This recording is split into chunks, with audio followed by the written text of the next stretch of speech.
Okay, so tapa joint variation andika yatakati joint variation echi3 yacho andika. So joint variation zinongoreva kuti two variation at the same time andika. So tapa was m varies directly as the square of r and inversely as the square root of what? Of h andika.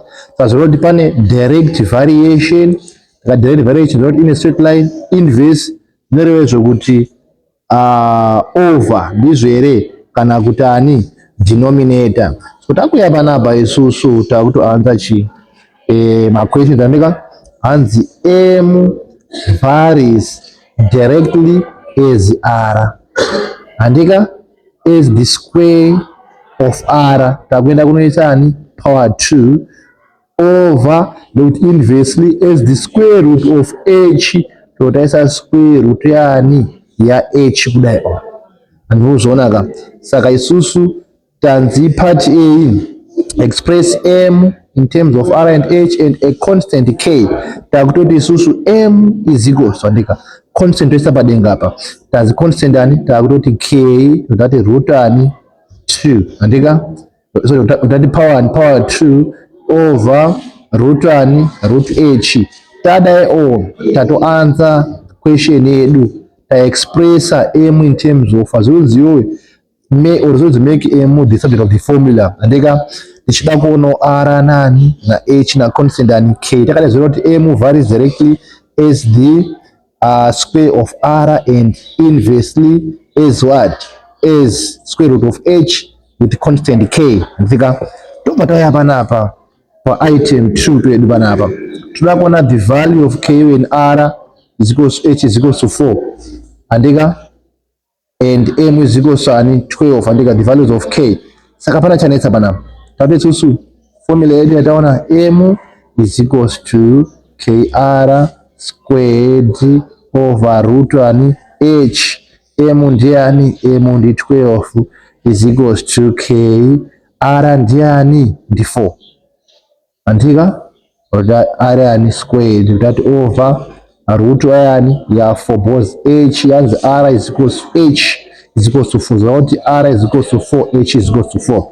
Todzikanayo toti 12 is equals to 4 squared this is over root of 4 ndiani ndi 2 pana pachina k andazvonaka. Totaita cross what multiply 2 times 12 tobisani 24 is equals to 69 k. Toda value of k and tododana na 16 tododana na 16 andika right.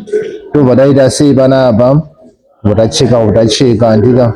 Saka togona kuti edu nini 2 mukangani maybe ulongosina calculator 2 kangani ka 12 2 mukangani ka 8 andika right. 4 muna 8 kangani ka 2 4 muna 12 kangani ka 3 andika. 2 umu tutobudisa edu 1 and what 1,5 is equals to k kana kuti 1 and what 1.5 is equals to 1 is equals to k. That's the value of k. Tada so ndokutatorowa joint what variation.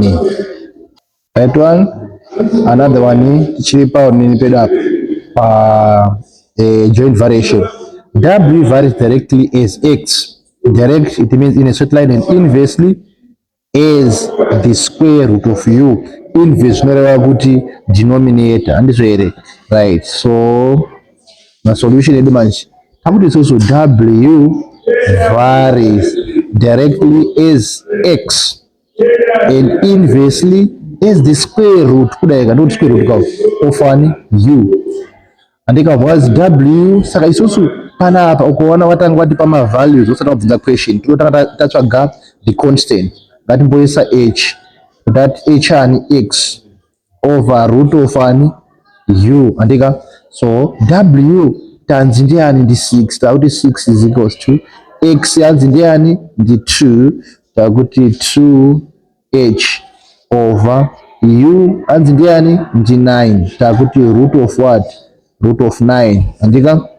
Takuti 6 is equals to 2h over root 9 ndiani ndi 3 chili over 1 ichi we cross multiply ndika tutabudisa 18 is equals to 2 and h to do the both sides by 2 and by 2 andika so 2 muna 8 ni kangani ka 9 is equals to what 9 is equals to h and wazvonaka tadeo tadini tatopedza kam anditika right tatazi express w in terms of x and u zona kuti panza pedu isusu padaya kuonekwa w nani na u andika patakuti w is equals constant taona ari 9 takuti 9 tovatati x andika tovatati root of ani root of u tadaita express w in terms of what x and ani na u w edu aripo x na u value of constant otaisa painogara pakadai tadaiso tinonga tatodini tatopedza right takuya pa item 2 to find w and x is equals to 8 takuti w is equals to taisa constant edarani taisa ari h andika takati hx over u andika square root of ani u andika right tanzisu tudakona w takuti w is equals to h taona arani zviya taona ari 9 andika takwisa 9 panani h our constant x as ndiani as the 8 over root yani ya u which is 4 takuti w is equals to 9 times 4 ndiani sorry 9 times 8 tobudisa ani tobudisa 70 ani 72 over root of what root of 4 ndiani ndi 2 andika toda kuonani toda kuona w tototi 2